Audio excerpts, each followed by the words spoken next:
Good morning. Another frosty morning here. So looking at the forecast, as we're approaching the middle of February, well, we're in the beginning of February, but looking at the forecast, it looks like next weekend we're finally going to be in the low 40s, which is a great plus. But today I wanted to discuss how longans and lychees do in the Central Valley's cold. For the most part, I mean, these trees, the lychees and the longans, I mean, they're living their cold. For example, let me show you some of the varieties that we have here. And these trees, for the most part, are in the ground and have gone to 3 or 4 winters without any issues, no protection whatsoever. So right here, I've got a Kohala longan.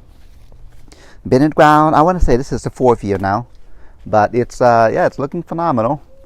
No issues at all with the cold. These trees are amazingly cold hardy.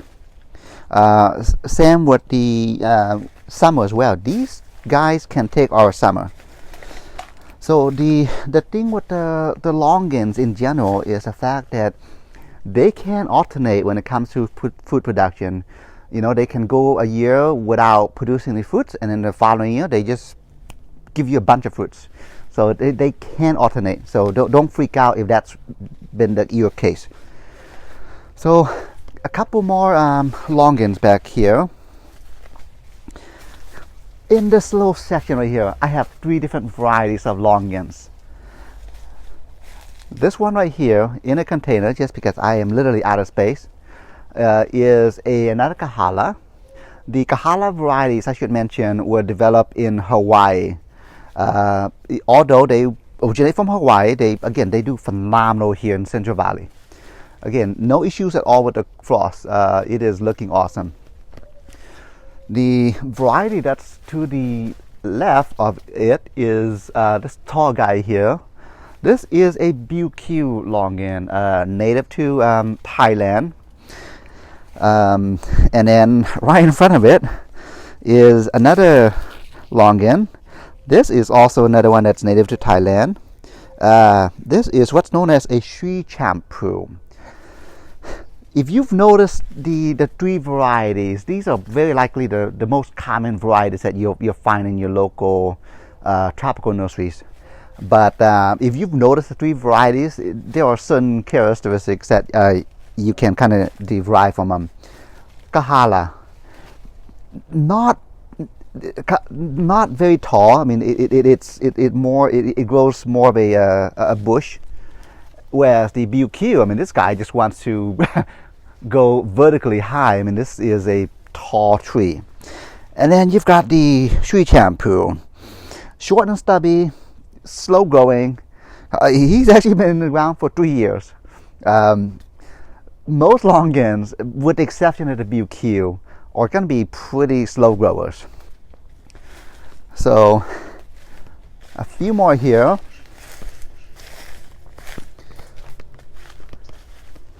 Another Biew longan here. This is what happens when you put a Biew longan, which in my opinion is probably the fastest growing of all the longans. Approaching, I would guess, about maybe 11 feet, 12 feet high now. He's been in the ground 2 years.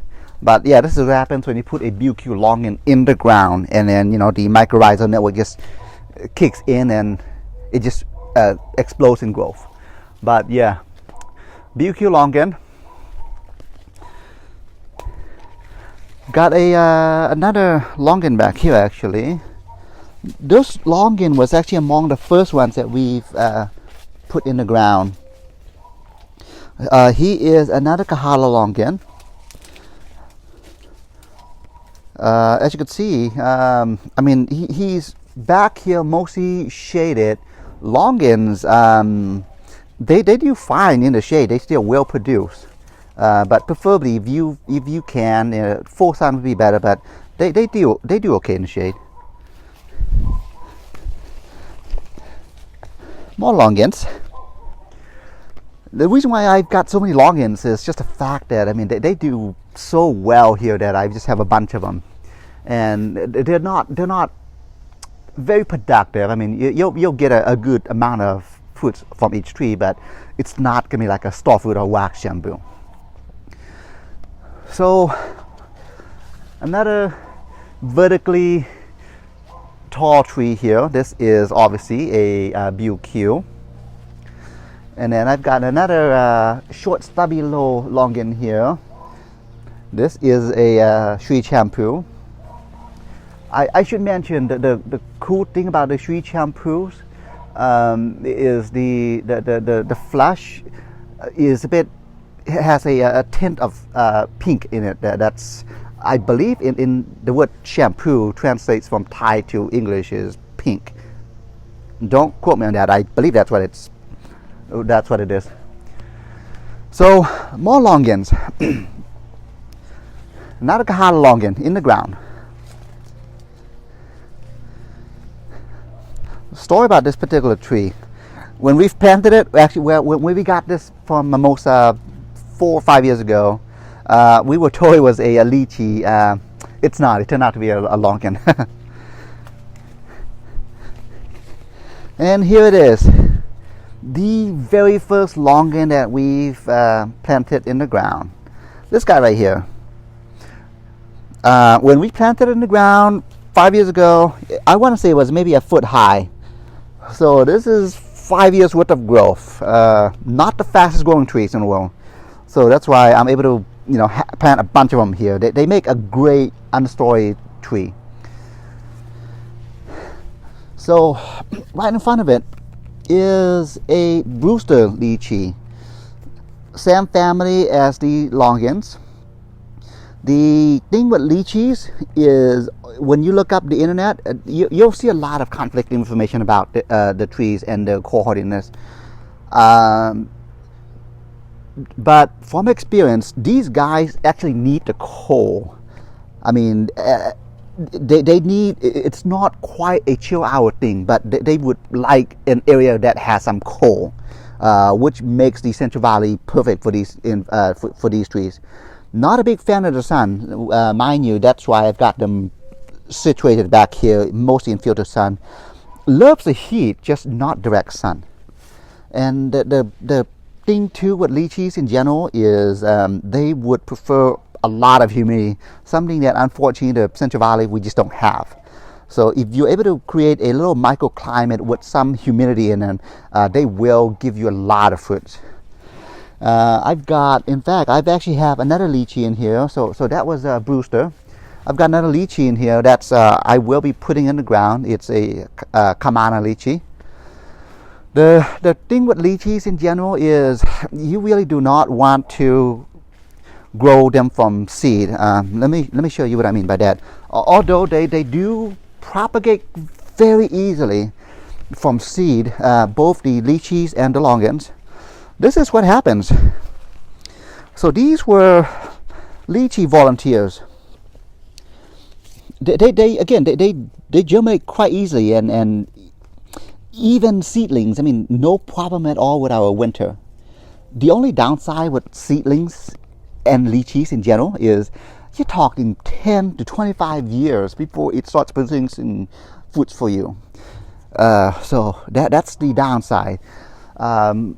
Lychees, majority of the time, if you are getting them from a nursery, they are going to be very likely air layered.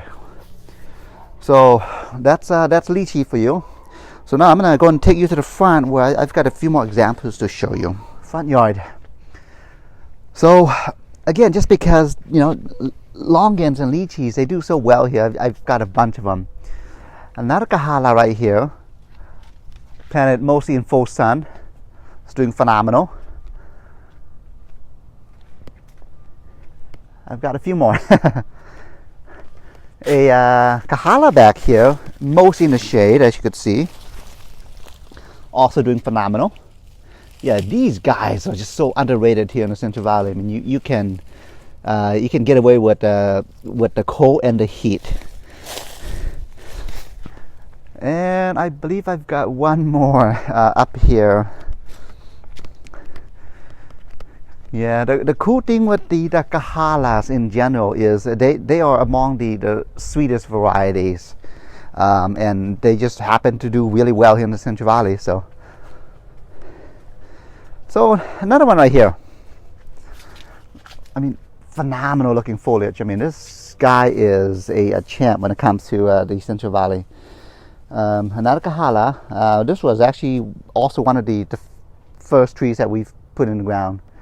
But yeah, I mean, the thing with the Longans and the Lychees in general is you really don't prune them. The process that you go about pruning them is when it starts to fruit, you actually cut that section of the branch which contains the fruit. That's actually how you go about pruning them. But for the most part, you don't really need to prune these guys. Again, just slower growing trees, but very sweet, very not very productive, but that's why you've got multiples. So anyhow, yeah, that's Longan and Lychees going for you. Again, you're probably gonna wanna get an air layered or a grafted variety. Just if propagating these from seeds, be prepared to wait a lifetime before you even see your first set of fruit. So anyhow, all right, have a good morning.